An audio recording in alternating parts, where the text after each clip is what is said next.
I'm Jim Knight, co-founder of the Instructional Coaching Group, and you're listening to Coaching Conversations, where I talk with coaching experts from around the world so that all of us can learn better ways to make an unmistakably positive impact on the people around us. Dr. Jataune Jones, I am so excited to hear about your program. There are so many people in our audience who are trying to figure out what's a good program to look like, what are the things I should do. And I know what you've done is going to give them lots of very practical steps they can use. So welcome to the podcast. I can't wait to have this conversation. Thank you. We just got together a few days ago at TLC, and we're going to talk about how to set up a great coaching program. And how was TLC for you, Jataune? How'd you like it? Oh, it was quite the experience. It's just so powerful to be in this space with so many other like-minded individuals, all there, just centered around the same mission and goal, which is to learn from one another. So it was a great time. Isn't the vibe great? I mean, it's just such an amazing thing. It is. It is. Just to see a people from all over the world, it's just like none other. You can't even imagine it if you're not there or at least participating virtually. Yeah, I was talking to Jessica Wise this morning, and she said, her takeaway was so many people said, this is exactly what I needed. And some said, I didn't know I needed this, but this is what I needed. It was really, really cool. How'd you like to, pick a presentation or two that stood out? You can't pick mine, but pick somebody else's. Okay, let's see. There's so many good ones to choose from. I would say Dr. Nancy. Yeah. I went to a session with Dr. Nancy, and she really honed in on just identifying who you are and how you show up in spaces, and how you show up impacts those that are in the room with you, and sometimes how it impacts you if you're not cognizant of where you are when you step into that space. So she gave us some great tips for how to navigate challenging conversations and just still being authentically yourself while being in the room and sharing the room with others. So that left me with a lot to think about. That's wonderful. Yes, that was my first time meeting her face to face. We did a podcast, Nancy Dome, Uh-huh. but Dr. Dome. But yeah, it was a pleasure to meet her, and what's a pleasure to meet everybody.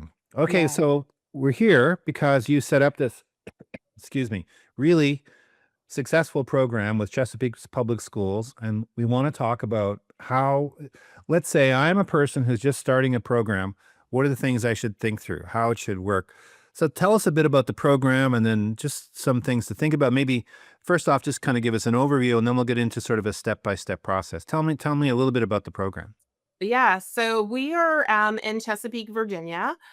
We have about 50, a combination of 50 schools and sites, and we have a variety of coaches in our school district. And so we knew that we wanted to leverage coaches that we already had on our team. And then we also wanted to bring some new coaches on board, but we knew we needed some clarity as we were kicking off because, as you know, coaches come in many shapes and forms. Some carry the title and some do not. So we are a public school district and serving K through 12.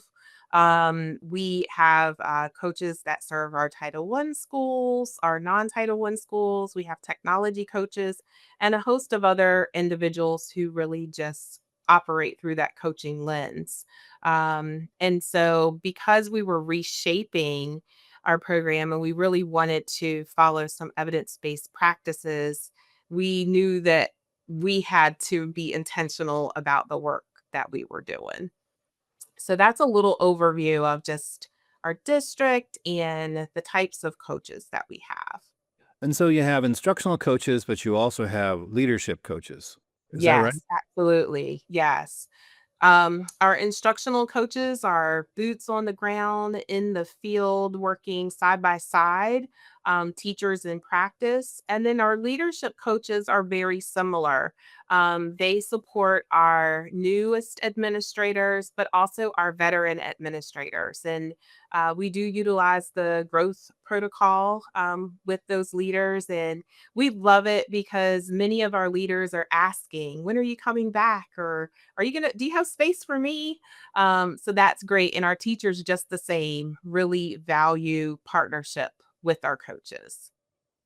See, we really believe that you want to make coaching a part of, it teach kids how to coach each other. I don't know if you saw Sonia Poland's presentation, but she I had did.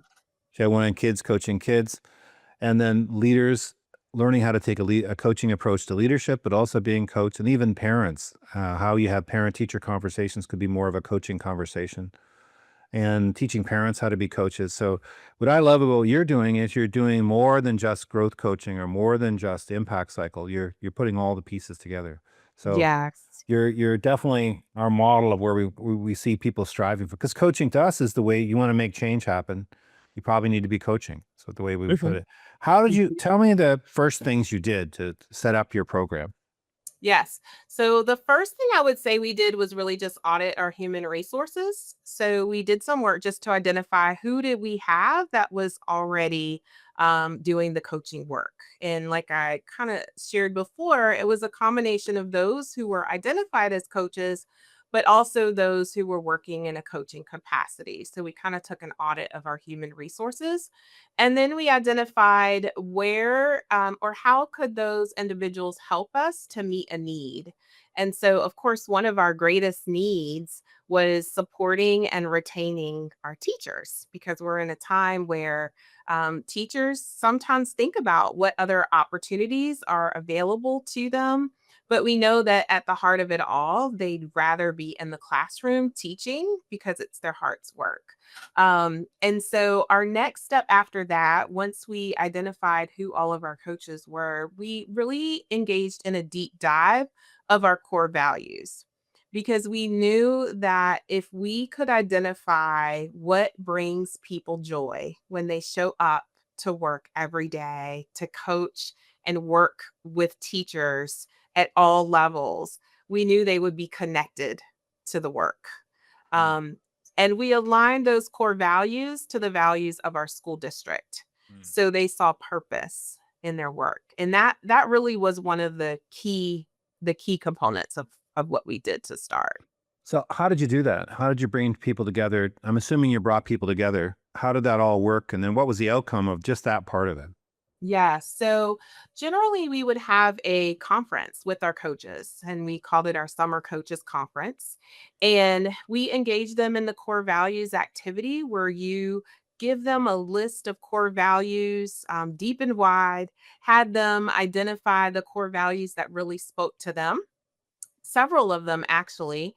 And then we work to have them narrow them down to just a few so that if anyone asked them what they valued, they could just rattle them right off. One of my core values is joy.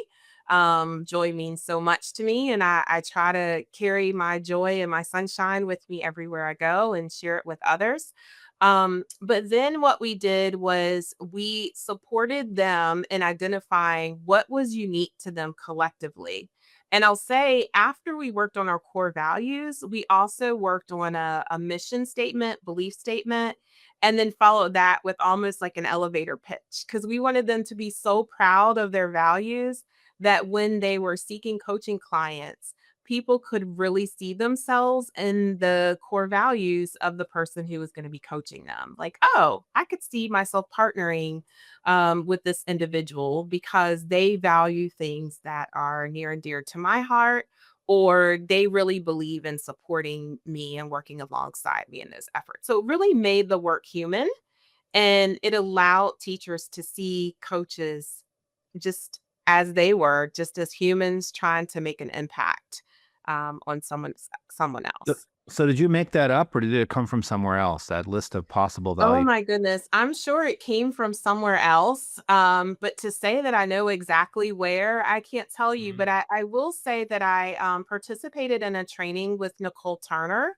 And in that training, we engaged in the core values activity. Mm. So I remember doing that with her and just thinking, yes, someone else is doing the same work. And it is so meaningful. It's so meaningful. We did it with our team when we were first researching coaching back in the 90s and the early 2000s. And we spent a lot of time at it. And then we would do a thing where we would check in periodically. Are these still our values? Do we believe in this? And it was pretty empowering, I think. I think people created a statement that they were proud of.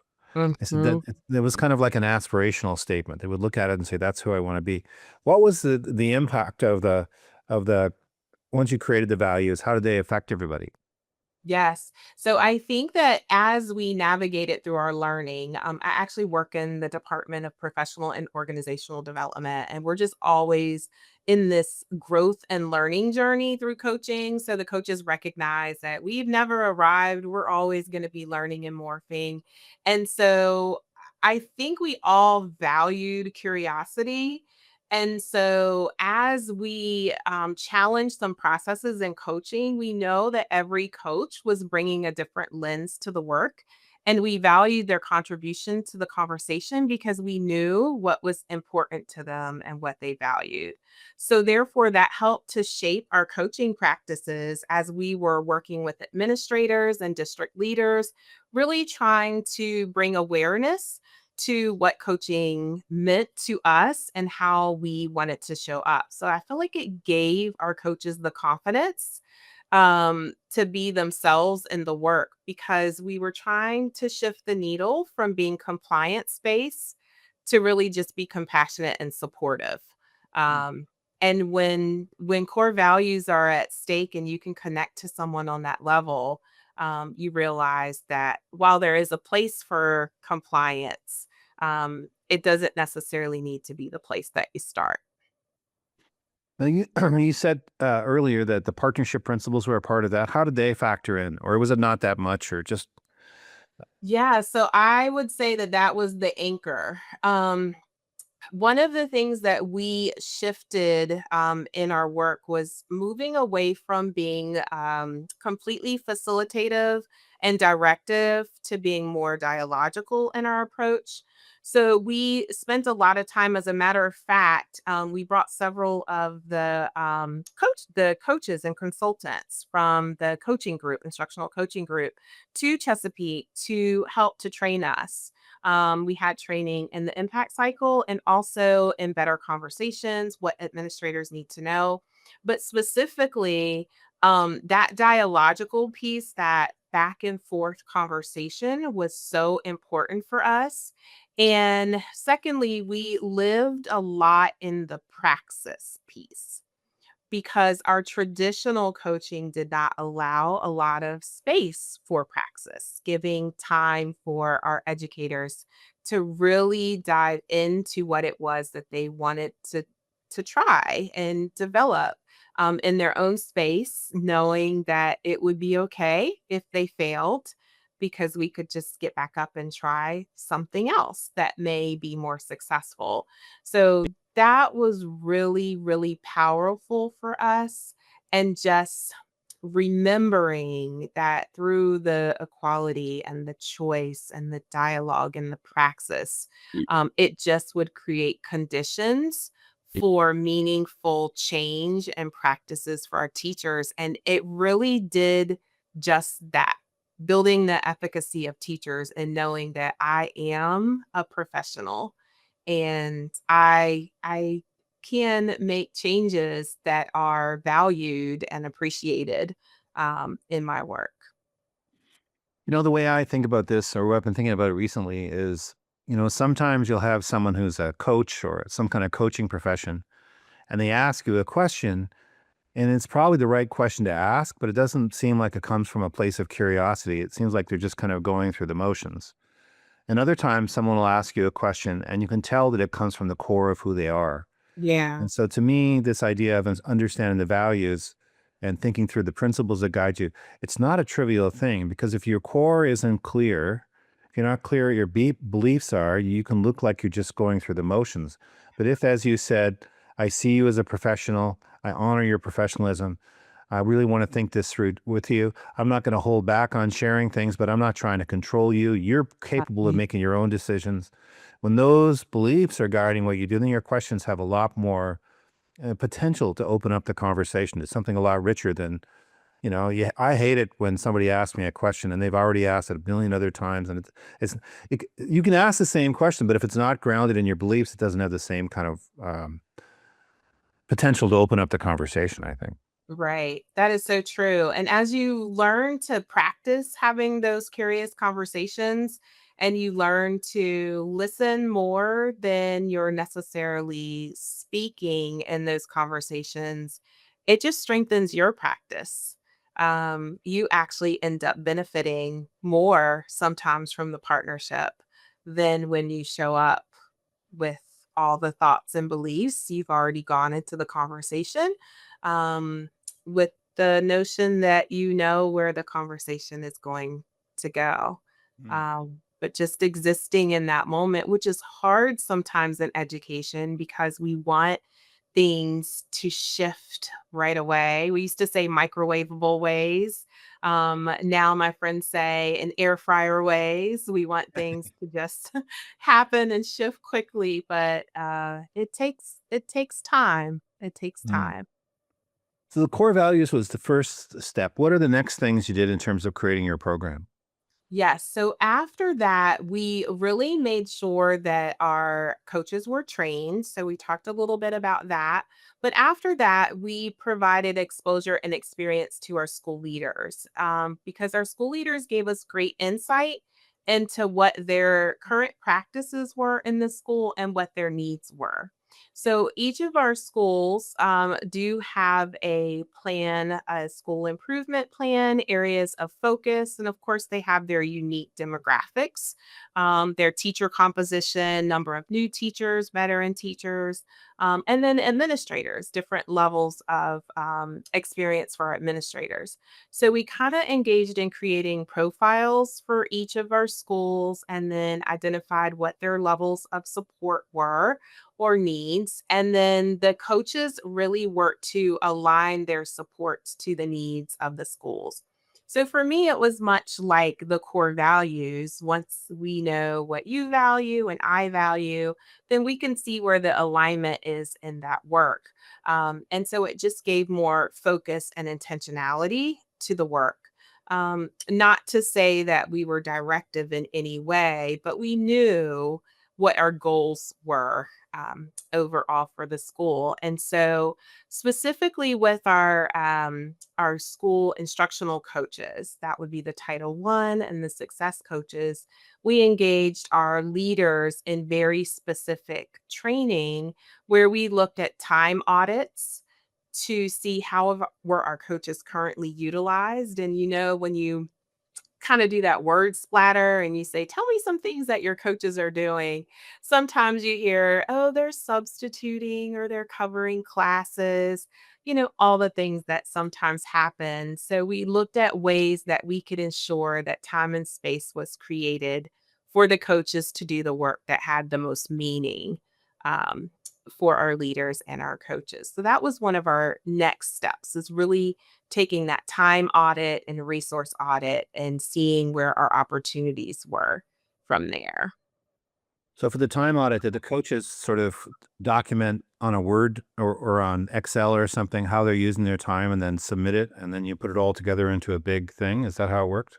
So we engaged in actually a training. So we did two separate, and I say training, but two separate think tank sessions with our coaches and then with our leaders. And we used actually a tool that you had. There's actually a pie chart, Yeah. and then there's a section at the bottom where you list on a day-to-day basis where are you spending your time. So for this activity, they didn't actually submit anything, but we went through and the day in the life of you over the course of an average month.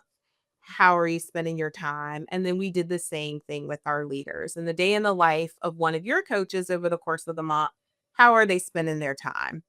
And then we took a look at where we really wanted them to be spending their time, meaning where did the coaches see themselves creating the most value?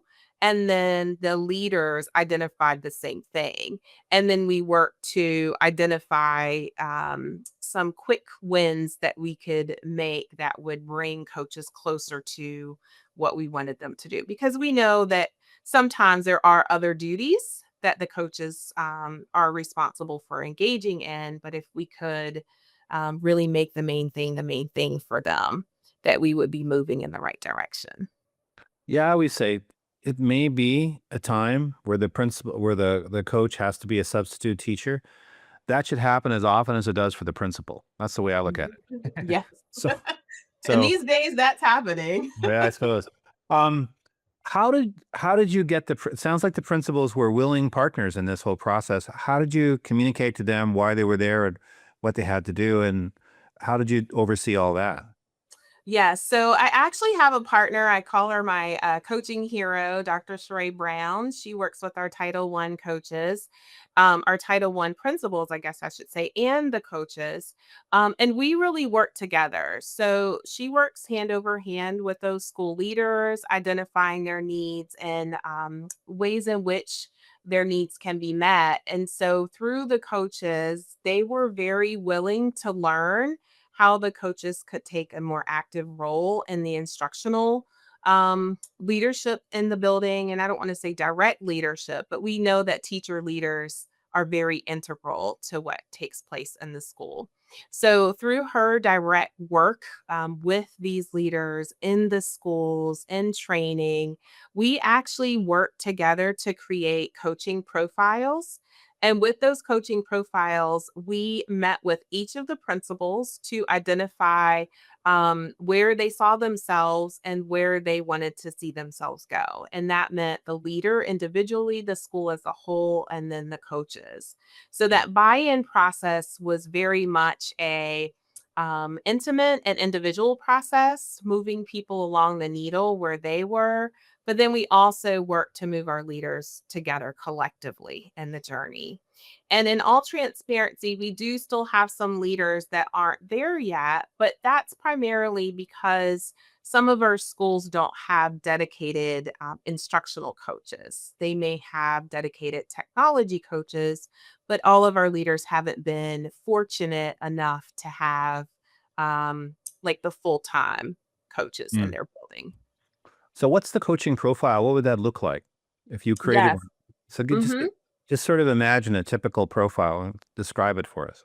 Yeah. So for the coaching profile, it lists the basic school information, the name of the school, an overview of the staff, and kind of what we talked about earlier, where we talked about who on your staff is newer to instruction, who has a provisional license, a full license, who is someone who is a runner in your school. We love to talk about our runners, who are walkers, who are joggers, who are open to coaching partnerships or have had experiences? And then what's your vision? So you have one coach, two coaches, three, a part time coach. How do you see this coach contributing to the overall success of your school program? And what would that look like? And so we work with the principal on that side, but then we work with the coach on how do we make this happen? How can you, with your coaching partners in your building, or if you're in a school by yourself, how can we support those overarching needs? And I'll say our coaching profiles most recently focus on areas of growth for our comprehensive school improvement plans, and we've been working on micro moves at many of our schools. So if we were to coach a teacher, is there also some, for example, if we were giving professional learning in a school or professional development, could we also subsequently engage in group coaching? And then would that individual benefit from or appreciate or enjoy one on one coaching? And if so, then what might be a micro move that the school leader could engage in that would reinforce that success that the teacher has had? Sometimes it's just being celebrated and recognized Mm. um, for your small shift. So that's really how we've embraced that in an overview of some of the things that were on that coaching profile. So micro move might be something like expressing appreciation. What would be a couple other examples? Yeah. So some other examples are going to a PLC meeting and identifying or acknowledging a teacher who practiced what it was that the focus is. So, for example, let's just say the focus was implementation of small groups. And a principal is going around and facilitating walkthroughs, and they saw a small group that was designed and implemented effectively. But sometimes maybe they just saw the teacher take a risk to implement a small group. And it's just celebrating that individual in the PLC saying, as I walked around, I saw so and so facilitating a small group learning. So that would be a micro move for an administrator. Another one might be identifying a small area that you wanted to see of implementation. So perhaps it wasn't necessarily having the small group, but you wanted them to set up the small groups because Mm. that's where their fear was initially in setting them up. So that celebration piece is a big move for leaders, just really being in the classroom so that they can see for themselves what's happening, and it allows them to engage in that conversation with the coaches because they have seen for themselves, and the coach too has seen for themselves the wonderful things that are happening. That's very, very cool. It sounds like what you're doing with the principals and why the principals would be um, committed is you're starting with their main concern. How can I move the school forward? And then your partners in the whole process with them. That profile gives you a way to go through the whole school and help them see how, if they have an instructional coach, how the coach can help or helping them. You're real partners in the process. Is that an accurate way to put it? We definitely are. And we're so fortunate to have a number of district leaders who partner too with our school administrators in other ways. And our leaders are passionate about the work that they do. So they're so willing and accepting of anyone who wants to come in and roll up their sleeves and do the good work, and our teachers just the same. So we're just so fortunate. And I will say that the coaching culture, it takes time. It takes time to build because sometimes you feel like I don't need a coach, like me.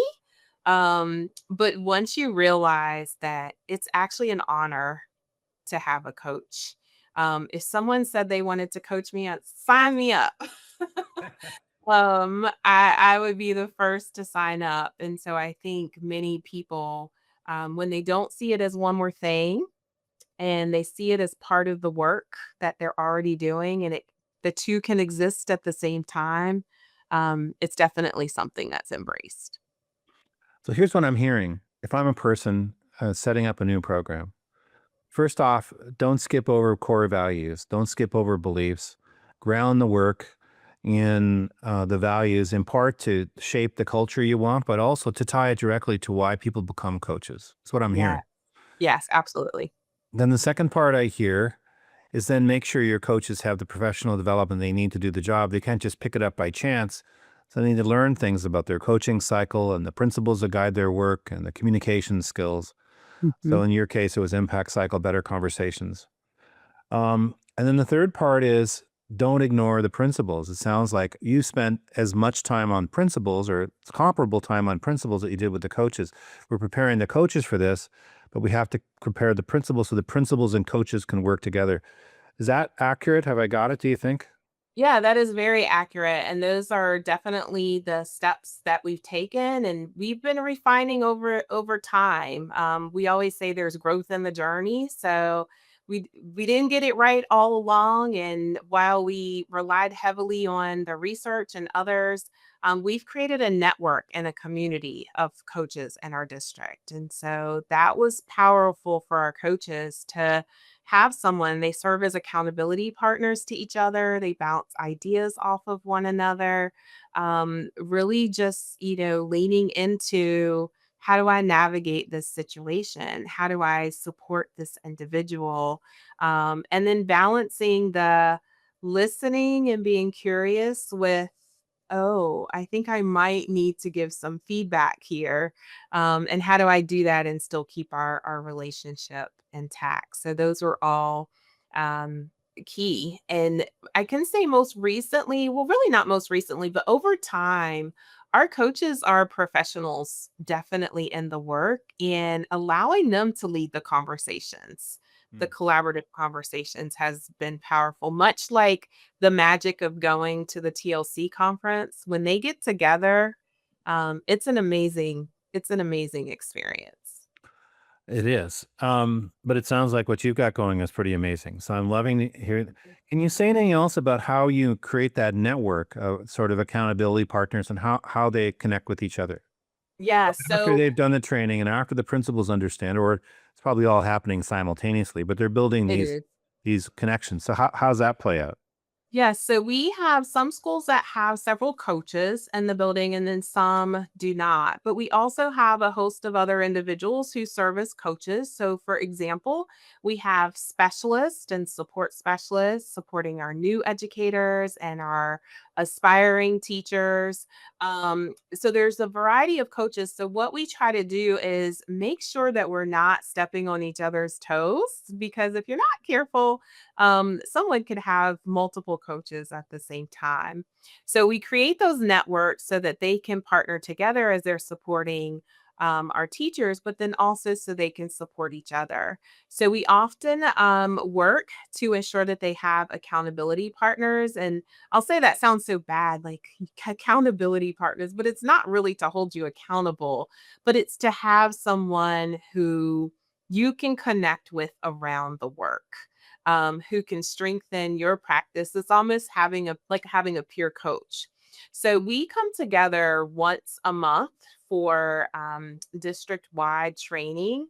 And as a part of that training, we always allow time for our coaches to connect with coaches that are outside of their building intentionally for those accountability moments, connections, and learning from one another. So I wouldn't say that it's a very teased out experience, but we often give them conversation starters and things to think about. And then sometimes in between the current month session and the next time that we come together, we might give them something to think about or to encourage them to have conversation around just as we're growing and developing and practicing our coaching. It's kind of an encouragement partner, not an accountability That's partner. better. Yes. Like Christian Van Norberg and I have got this big hike coming up, and we talk to each other frequently on Marco Polo and have these little conversations. And he'll talk to me, and he's out walking, and I'll be like, "Well, I better get out and get walking too." And I don't feel like he's judging me, but when I see him doing it, I feel encouraged. So Yes. I totally get how that can work, and having someone you could go to. Plus, just it's kind of a lonely job sometimes. There aren't a lot of people like you when you're a coach, so having a partner that's your go-to person is that sounds pretty great. That's so Um, true, and I just wanna add, like, one of my accountability or encouragement partners actually works in that department, Carla Luter. She was we co-presented, at the TLC conference, and it's really nice to have someone who enjoys what you enjoy just as much and understands, what you're navigating, and to just encourage you to keep going because sometimes people think that the coaches have all the answers. I'd like to say the coaches have all the questions and they might have an answer or two on the side. yeah. So, yes. Well, John Campbell, Christian Van Norberg, they're my partners in that way, my encouragement partners. And it's just helpful to have someone who gets you, who knows what Yes. you're dealing with. And a teacher just might not get it the same way another coach does. I'm sure that's helpful. I mean, there's all kinds of friends you could have, but Yes, it's really I good. love at your session, John, through your modeling of the coaching, how he held you accountable to some things that were striving to do. And just in a matter of moments, you had already accomplished some things on your list. So we kind of smiled when that happened because I understand the magic of an accountability or encouragement partner, how Yeah. just them saying one thing because you value them so much and their thoughts that it can encourage you to make steps in the right direction. So many great things, core values, significant professional development, linkages between the teams coming together once a month. Sometimes you're giving feedback, leaders who understand what coaching is all about, who make time, who recognize the coaches a blessing. It's really going to help you accomplish what you want, not some burden, but actually going to help you accomplish your very goals. You could Yes. sum up everything in just a couple statements. What would be a couple things you'd say? Undeniably, you have to do these things. In my experience, maybe you wouldn't say you have to do these things, but I'm gonna be more optimistic you'll succeed if you do these things. What would be a few core tips you'd give us? I feel you'd be more likely to succeed if you know what you value and you embrace the strengths of your coaches as you work to embrace the strengths of your teachers. Everybody on our team has strengths, and we're all just striving to contribute to the world and leave it better than we found it. And when we focus on the good, it's the good that gets better. And so in our programming, I think that's exactly what we did. We focused on the values of our people, we identified what their needs were, we supported them in their needs, and we recognized that we haven't arrived. It's still a journey. We're coaching our teachers, we're coaching our administrators, and we're coaching our coaches because we know there's joy in the journey. So as long as we stay curious and willing to learn, um, we'll all get there.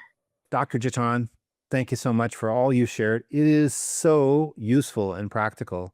And, when you say it, it sounds simple. We're going to work on our core values. We're going to make sure we do provide professional development. We're going to make sure principals are supported and they understand what it's and they're partners in the whole change process so the coaches can flourish. We're going to build networks of support and encouragement. They sound like simple little things, but man, they're high leverage. So thank you so much for sharing your ideas. I think anybody who listens to this is going to have a better coaching program thanks to you. Thank you.